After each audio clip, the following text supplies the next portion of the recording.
Survivors we are, survivors we are. Are you ready for the journey? Clarence Karim is the name, yes indeed. Survivors we are. Hi, Clarence Karim here. I hope you're keeping well.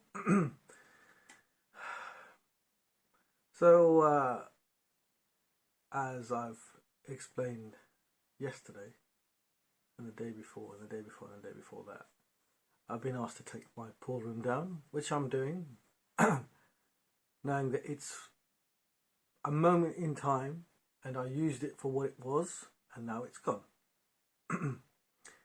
Then my weekend came along, and I spent a good weekend with my son, watched a movie, hanged out, talked a lot, laughed a lot.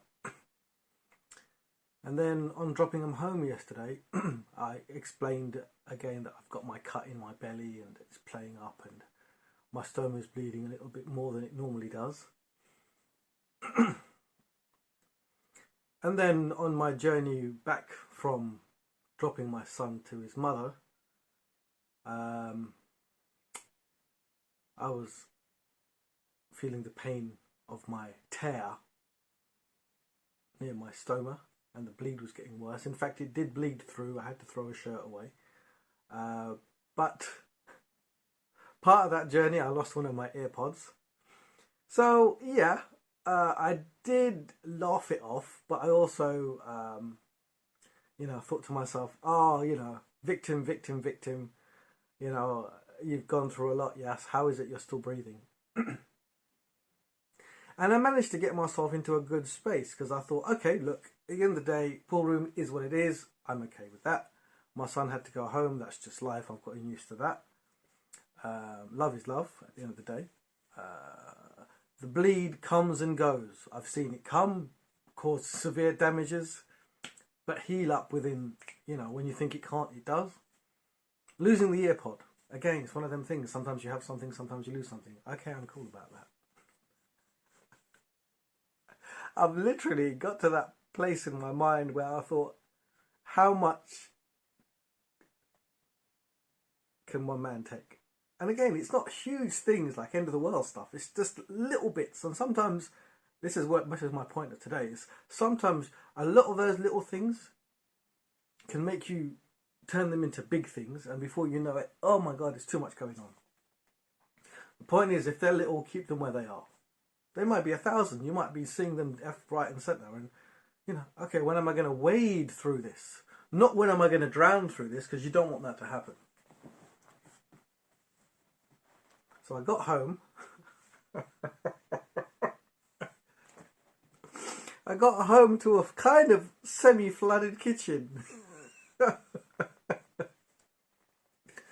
And what had happened was, there was water all over the place, and there was this water pouring out from the ceiling. I live underneath somebody, and it was dark, murky water, very strong in odour. And I'm thinking, I just hope it's not the guy's toilet or refuge pipe or something along those lines.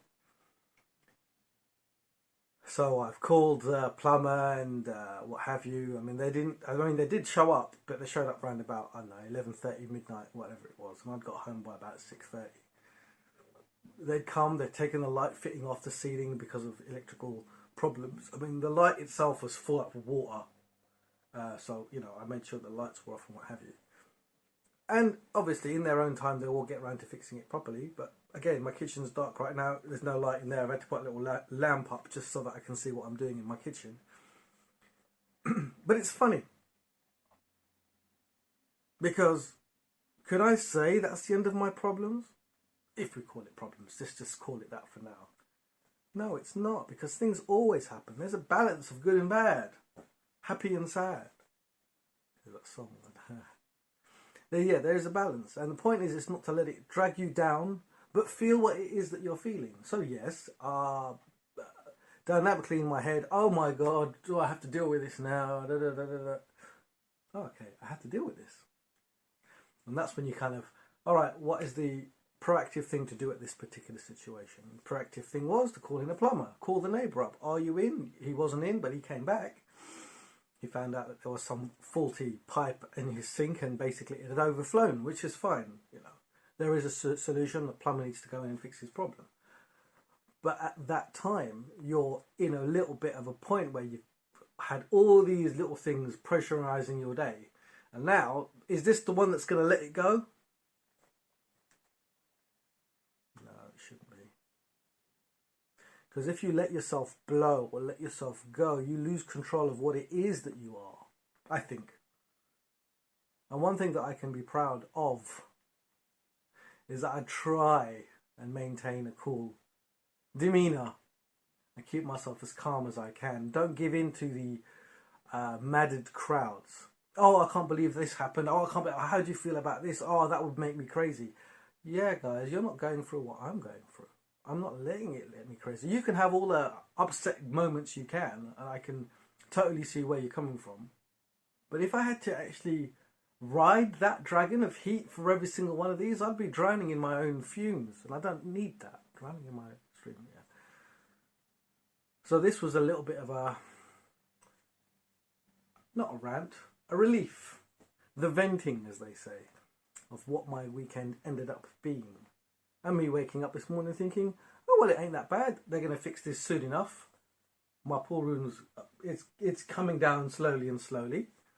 The bleed, funny enough, went into overdrive last night, but I managed to sort it out. So I didn't have a great night. But I woke up thinking, it's dried up.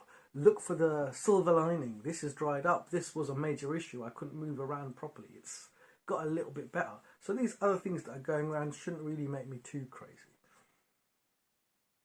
What does make you,